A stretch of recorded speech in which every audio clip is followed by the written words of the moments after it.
All right, this is a really cool and unique MagSafe phone holder for your car in the cup holder part.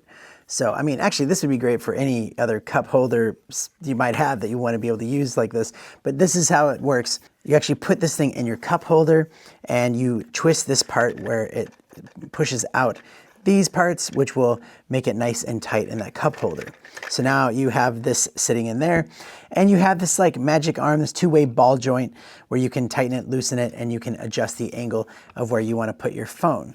At the top there, you have the spot for MagSafe, so you can easily just throw your phone on there, whether it's in portrait or landscape. You know, if you're using it for directions or whatever, it's a great way to just keep it out of the way and not lose it.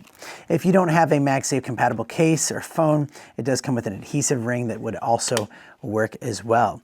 But overall, I gotta say the quality of this is really nice. It's very heavy duty, like much more heavy duty than it might look.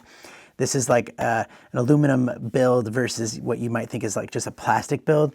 So it's very strong, and also the cup holder part is very strong, which is what you want. You don't want this thing tipping over. So for that, I think if you're looking for a cup holder phone mount, this is a great option.